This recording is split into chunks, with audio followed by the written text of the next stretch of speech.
नमस्कार, GS Galaxy में आप सभी लोगों का बहुत बहुत स्वागत है। आइए जो आज हम लोग 18वीं और 19वीं शताब्दी, एक जो भारत का आधुनिक भारत का समय काल था, एक तरीके से संक्रमण का समय काल था। 18वीं शताब्दी में राजनीतिक रूप में देखेंगे तो ब्रिटिश सत्ता का आगमन होता है, और 19वीं शताब्दी में अगर देखेंगे तो बौद्धिक क्षेत्र में ये भारत में एक नव जागरण का युग रहता है। तो उसी से रिलेटेड आज हम लोग का टॉपिक है 19वीं शताब्दी का सामाजिक धार्मिक सुधार आंदोलन। तो यही 19वीं शताब्दी का सामाजिक धार्मिक सुधार आंदोलन 20वीं शताब्दी में भी आगे चल करके कंटिन्यू करता है। तो चलिए शुरू किया जाए। 19वीं और 20वीं शताब्दी का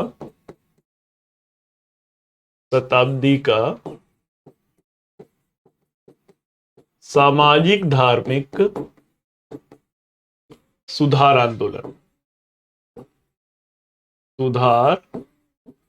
आंदोलन। Socio religious reform movement of 19th and 20th century. अब सबसे पहला मुद्दा तो ये उठ जाता है कि इसका कारण क्या था। 19वीं और 20वीं शताब्दी का जो सामाजिक धार्मिक सुधार आंदोलन है उसका कारण क्या था। उसके पश्चात फिर हम लोग देखा जाएगा कि राजा राम मोहन रॉय से लेकर के एक लंबी श्रृंखला है। राजा राम मोहन रॉय हैं, देन आफ्टर द्वारकानाथ टैगोर हैं, देवेंद्र नाथ टैगोर हैं, फिर ईश्वर चंद्र विद्यासागर हैं, केशव चंद्र सेन हैं, देन आफ्टर रामकृष्ण परमहंस हैं, विवेकानंद हैं। तो एक लंबी परंपरा चलती है और ये हिंदू धर्म सुधार आंदोलन के रूप में आएगा।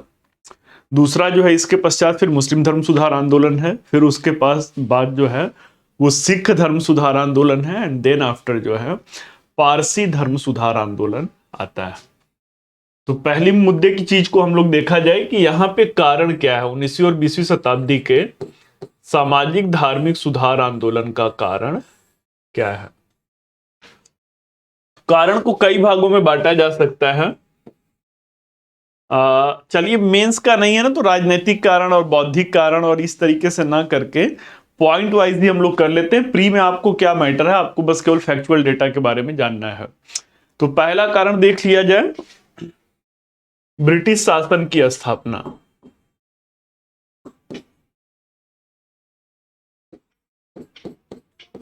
ब्रिटिश शासन की स्थापना। ब्रिटिश शासन की स्थापना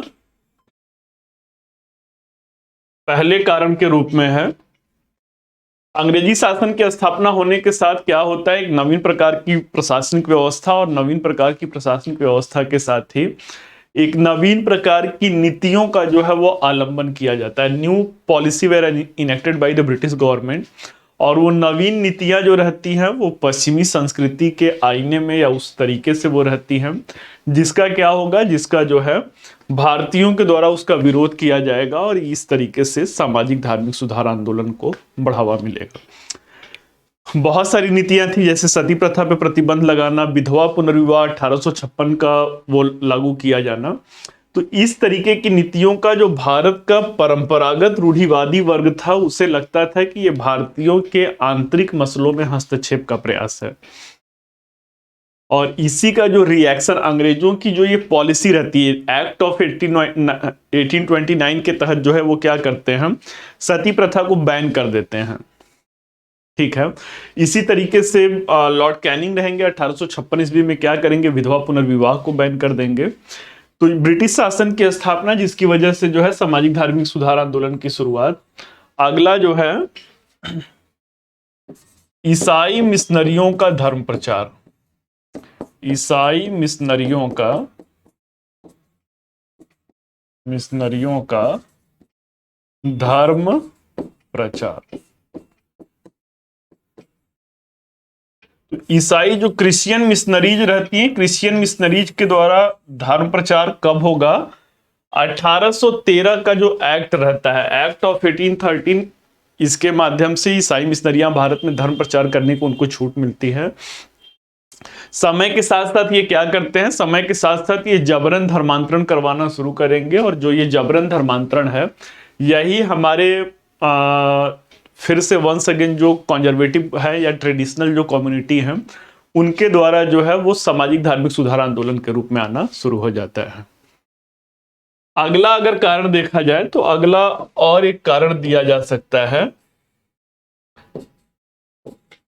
1835 ईस्वी का में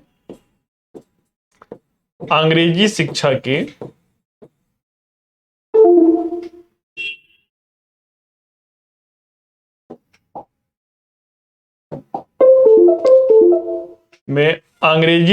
की शुरुआत।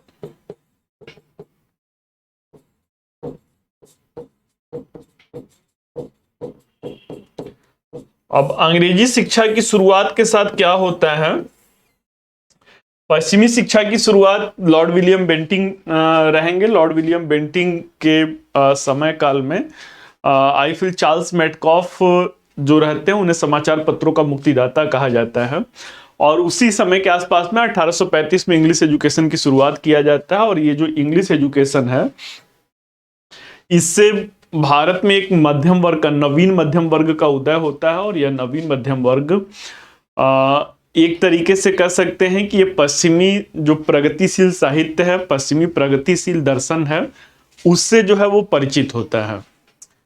तो पश्चिमी जो प्रगतिशील साहित्य या पश्चिमी प्रगतिशील जो दर्शन है उससे परिचित होने के साथ ही क्या होगा, वही चीजें अपने भारतीय परिवेश में अंग्रेजी शासन से अपेक्षा करना शुरू करते हैं, और वही चीजें वो समाज में भी वही प्रगतिशीलता और धर्म के क्षेत्र में भी वही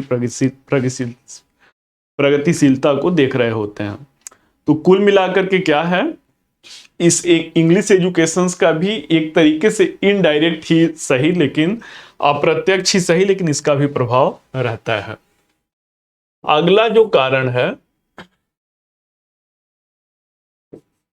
बौद्धिक कारण इसे दे सकते हैं, इंटेलेक्चुअल रीजन जो है। भारत में इंग्लिश एजुकेशन पढ़ने के साथ मैंने अभी आपको क्या कहा कि एक मध्यम वर्ग का उदय होता है, मध्यम वर्ग का उदय हो रहा है। और ये जो मध्यम वर्ग है, यही मध्यम वर्ग क्या होता है, यही मध्यम वर्ग जो है वो बौद्धिक क्रांति का कारण बनता है। बौद्धिक क्रांति का कारण मीन्स के भारत में एक तरीके से जो है वो तार्किक चिंतन की परंपरा की शुरुआत होती है। तार्किक चिंतन की परंपरा के शुरुआत होती है। और यही जो तार्किक चिंतन की परंपरा है अंततोगत्वा क्या होता है, अंततोगत्वा बौद्धिक कारण का, जो एक बौद्धिक क्षेत्र में जो एक जागृति हो रही है उसका जो है कारण बनता है। ठीक है, तो बौद्धिक रीजन में राजा राम मोहन राय क्या रहते हैं भाई, राजा राम मोहन राय पश्चिमी शिक्षा के कह सकते हैं एक समर्थक के रूप में रहते हैं। स्वयं ईस्ट इंडिया कंपनी में 1803 से 1814 ईस्वी तक जो है कार्य किए हुए थे। तो इस तरीके का जो बौद्धिक कारण रहता है ये भी इनके उदय का, जो 19वीं और 20वीं शताब्दी का सामाजिक धार्मिक सुधार आंदोलन है, इसका कारण बनता है। अगला कारण क्या था सामाजिक धार्मिक सुधार आंदोलन का, ये सारे तो मैं कुछ पॉजिटिव आपको बता रहा हूं। अपने समाज की बुराइयां क्या थी, अपने समाज की या अपने धर्म की जो बुराइयां थी वो भी इसके उदय का कारण बनता है। तो अगला अगर देखा जाए तो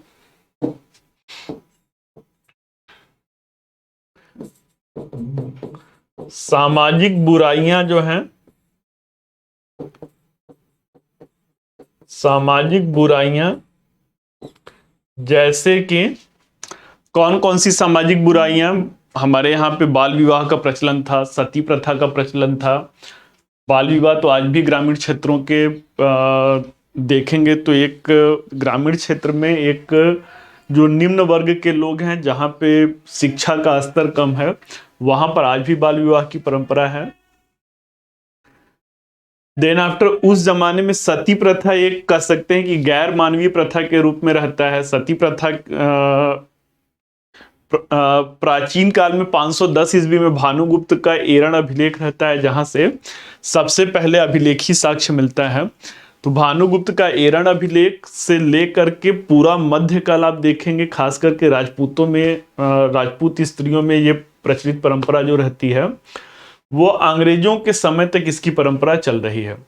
तो ये भी समाज का कह सकते हैं कि एक ऐसी बुराई है जिसको दूर किया जाना आवश्यक था। तो इन बुराइयों के कारण भी, मतलब अपनी कमियों के कारण भी जो है वो सामाजिक धार्मिक सुधार आंदोलन होता है। हाँ, ये इसके साथ साथ बहुविवाह की परंपरा थी। धार्मिक कारण को अगर देखा जाए तो धार्मिक कारण क्या दिया जा सकता है? धार्मिक कारण कौन से थे? तो धार्मिक कारण में सबसे पहला तो हम लोगों के धर्म में आज भी अंधविश्वास बहुत ज्यादा है। तो जो सुपरस्टिशियस आइडियाज रहते हैं, जो धार्मिक अंधविश्वास रहते हैं, ये भी सामाजिक धार्मिक सुधार आंदोलन के एक कारक के रूप में रहता है। इसके साथ साथ जो है कुछ धर्म में आडंबर की भी भूमिका, जैसे मूर्ति पूजा, बहुदेववाद, कुछ ये ऐसी वो रहते हैं, कुछ निहित बुराइयां रहती हैं जिससे कि धार्मिक क्षेत्र में जो भी प्रगतिशील लोग रहते हैं वो चाहते थे कि इन बुराइयों को समाप्त किया जाए। आप अगर 6ठी शताब्दी ईसा पूर्व देखेंगे तो वैदिक धर्म में भी कुछ इसी तरीके के कर्मकांड आ रहे हैं जिनके अगेंस्ट में जो है सामाजिक, उस जमाने में जो है सामाजिक और धार्मिक क्षेत्र में आंदोलन होता है और बौद्ध तथा जैन धर्म का उदय होता है। तो ये सारी इतने रीजन है जिसकी वजह से क्या होता है 19वीं और 20वीं शताब्दी का सामाजिक धार्मिक सुधार आंदोलन होता है। अब आइए जो है हिंदू धर्म सुधार आंदोलन देखा जाए। हिंदू धर्म सुधार आंदोलन,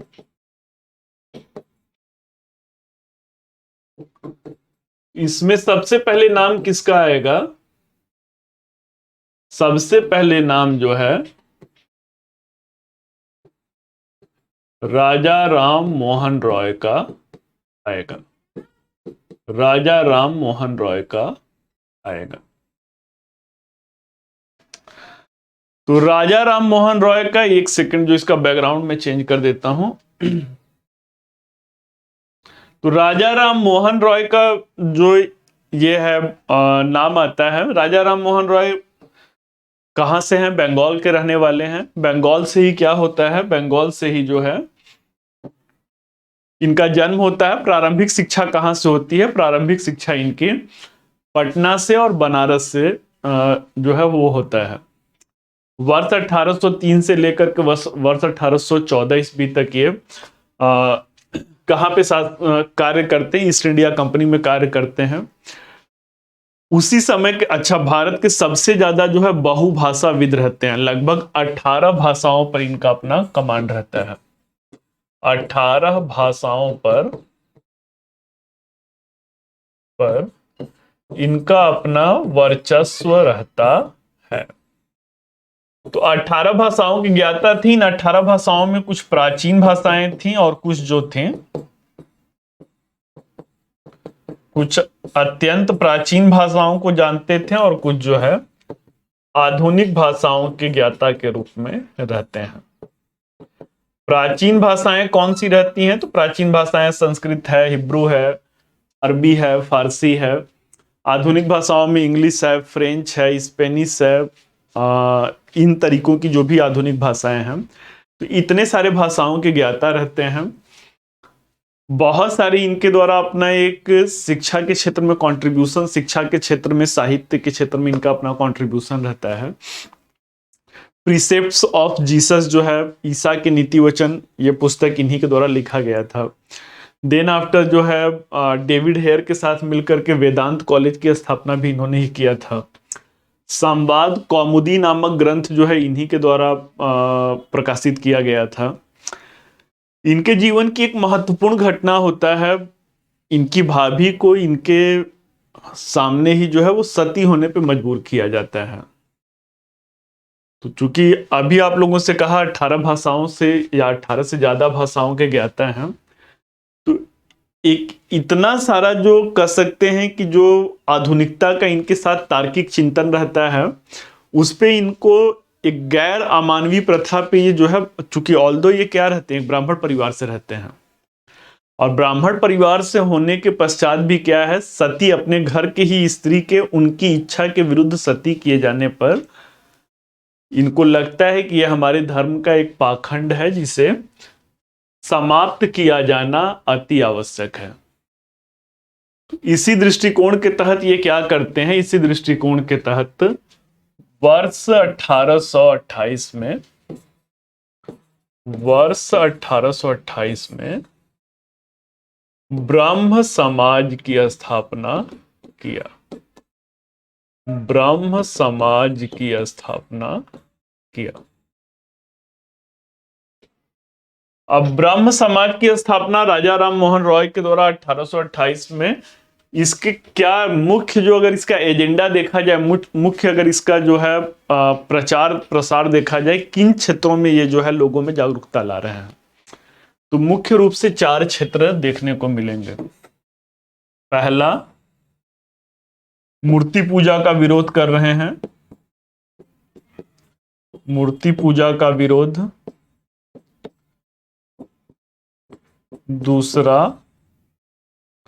दूसरा पुरोहितवाद का विरोध कर रहे हैं, पुरोहितवाद का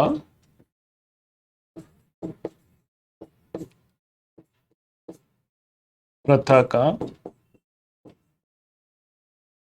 विरोध कर रहे हैं। तीसरा जो है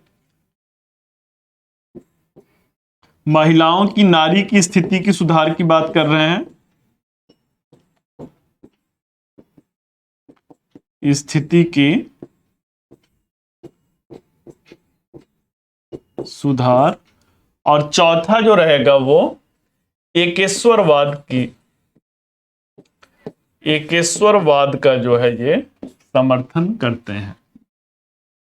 तो 4 पॉइंट इनका अपना ब्रह्म समाज का एजेंडा है। पहला क्या है, मूर्ति पूजा का। इनका मानना है कि जब तक जो है लोगों के अंदर अंधविश्वास रहेगा, मूर्ति पूजा करते रहेंगे, तब तक जो है वो धर्म के जो पुरोधा हैं या पुरोहित वर्ग हैं, वो इसी तरीके से धर्म की गलत व्याख्या करके लोगों को अपने हित या लाभ के लिए जो है उनका मिसयूज करना, या उनका जो कह सकते हैं कि एक तरीके से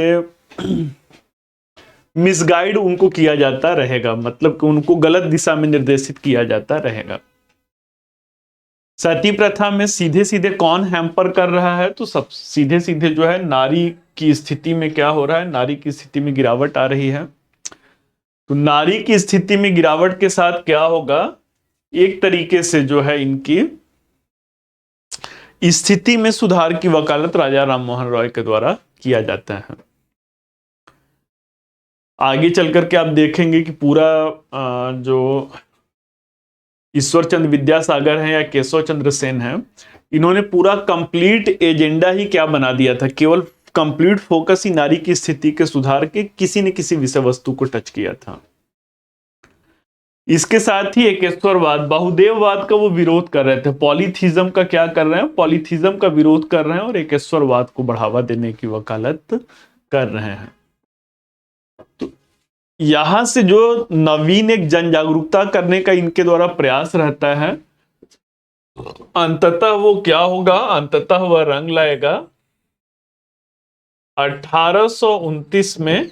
कौन है, विलियम बेंटिंग है, विलियम बेंटिंग है। 1829 ईस्वी में विलियम बेंटिंग के द्वारा क्या किया जाएगा, एक कानून पारित किया जाएगा और उस कानून के तहत सती प्रथा को क्या करेंगे, सती प्रथा को अवैध घोषित कर दिया जाएगा, सती प्रथा को अवैध घोषित कर दिया जाएगा।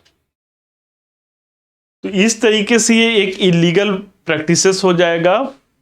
राजा राम मोहन रॉय का जो एक मुख्य उद्देश्य रहता है या ब्रह्म समाज का जो एक प्रमुख उद्देश्य रहता है वो भी पूरा हो जाता है। इसी दौरान मुगल बादशाह रहते हैं, अकबर द्वितीय उनका नाम रहता है। तो अकबर द्वितीय की पेंशन जो है वो बंद रहती है और पेंशन बंद रहने के कारण वो चाहते थे कि कोई ऐसा व्यक्ति भारत से वो लंदन जाए और लंदन में जा करके सीधे महारानी से या जो भी ईस्ट इंडिया कंपनी के उसके रेस्पॉन्सिव पर्सन है उनसे जा करके इनके पेंशन की बातचीत करें। तो अभी मैंने आप लोग को बताया कि 18 भाषाओं के ज्ञाता के रूप में है, और 18 भाषाओं को जान रहे हैं, तो इनसे ज्यादा जो है मल्टीलिंग्विस्ट कोई था नहीं। तो अंततः क्या होता है, अंततः जो है राजा राम मोहन रॉय को अकबर द्वितीय ने, नाम इनका राम मोहन रॉय रहता है, ये प्रश्न पूछा गया इनको राजा की उपाधि देकर के, अकबर द्वितीय ने इनको कहां भेजा, इनको लंदन भेजा। लंदन जाकर के ये क्या करते हैं, लंदन जाकर के जो है ये नेगोशिएशन करते हैं, लेकिन वहीं पे वर्ष 1833 ईस्वी में, 32-33 ईस्वी का समय रहता है, 33 ईस्वी है, ब्रिस्टल नामक जगह है, और ब्रिस्टल नामक जगह पर इनकी क्या होती है, असामयिक मृत्यु हो जाता है। तो वहीं पे इनको दफनाया गया है। अगर ये प्रश्न पूछता है तो ब्रिस्टल में ही, राजा राम मोहन रॉय को ब्रिस्टल में ही दफनाया गया है। तो चलिए जो है ये राजा राम मोहन रॉय हुए। इसके बाद फिर ब्रह्म समाज की कमान किसके हाथों में आती है, फिर ब्रह्म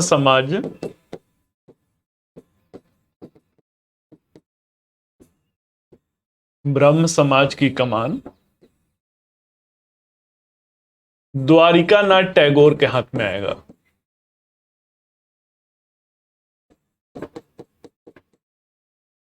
द्वारका नाथ टैगोर के पश्चात फिर ये किसके पास आएगा, देवेंद्रनाथ टैगोर। अब देवेंद्रनाथ टैगोर ने ब्रह्म समाज के साथ साथ क्या किया, एक और संस्था की इन्होंने स्थापना किया हुआ था। वो संस्था कौन सा, उसका नाम क्या है, उसका नाम है तत्वबोधिनी सभा। तत्वबोधिनी सभा। तो तत्वबोधिनी सभा जो था वो कौन सी, एक पत्रिका भी तत्वबोधिनी के नाम से एक पत्रिका का भी संपादन करती थी।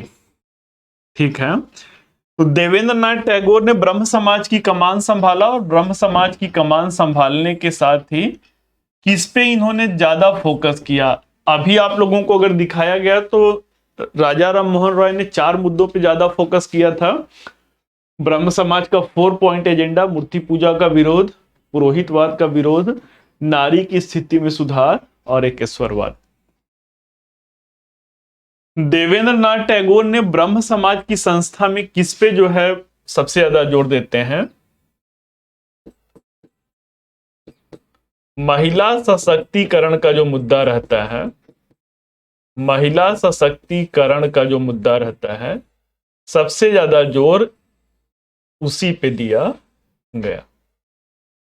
अब महिला सशक्तिकरण में क्या है भाई, बाल विवाह का विरोध है, बाल विवाह का विरोध। अगला क्या है, बहुविवाह का विरोध, बहुविवाह का विरोध। अगला क्या है, स्त्री शिक्षा को बढ़ावा देना, स्त्री शिक्षा को बढ़ावा देना।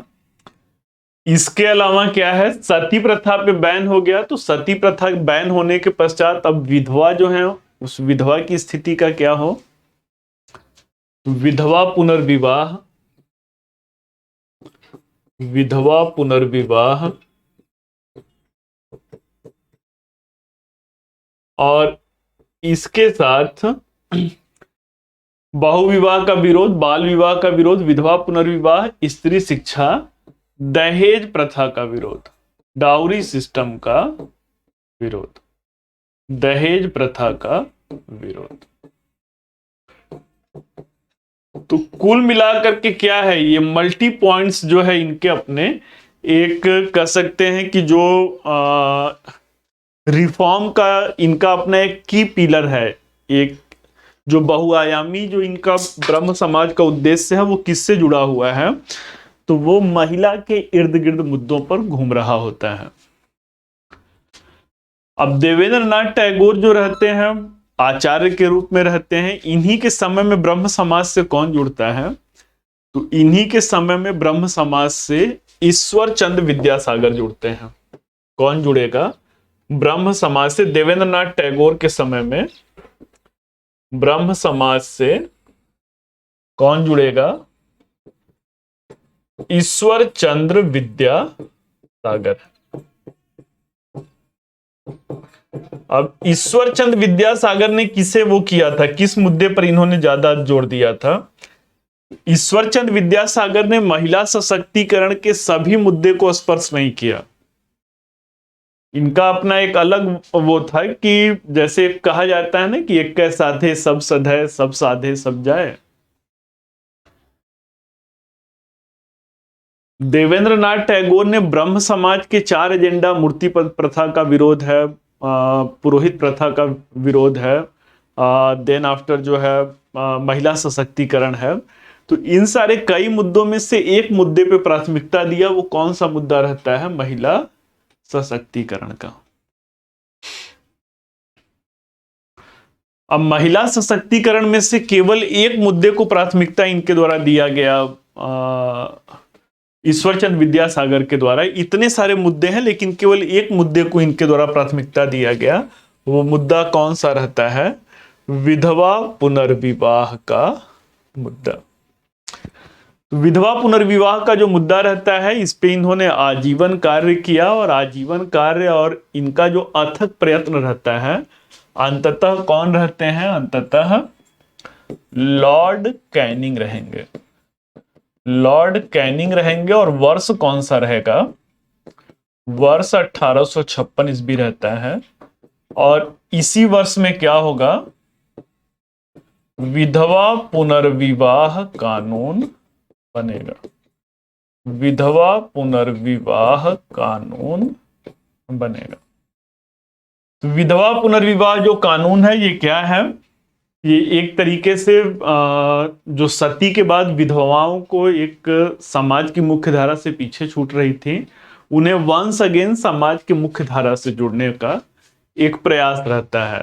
तो यही सामाजिक धार्मिक सुधार आंदोलन की एक मुख्य परंपरा के रूप में है। तो चलिए स्टूडेंट, आज की क्लास यहीं तक हम लोग सीमित करते हैं। कल आगे आया जाएगा। कल यहाँ से फिर केशव चंद्र सेन से हम लोग आगे कैरी ऑन किया जाएगा, और पूरा हिंदू धर्म को करते हुए जो है फिर मुस्लिम धर्म की तरफ मूव किया जाएगा। तो जाने से पहले महत्वपूर्ण सूचना, 10 दिसंबर से हिस्ट्री ऑप्शनल का नवीन बैच जो है आधुनिक भारत के साथ शुरू हो रहा है। जो भी इंटरेस्टेड कैंडिडेट हैं वो फटाफट अपना एनरोलमेंट दिए गए नंबर पे व्हाट्सएप करके भी, या आप डायरेक्ट कॉल भी कर सकते हैं, वहां पे अपना एनरोलमेंट करा लें। तो ठीक है स्टूडेंट, मिलते हैं नेक्स्ट वीडियो में। Till then wish you all the best. Thank you.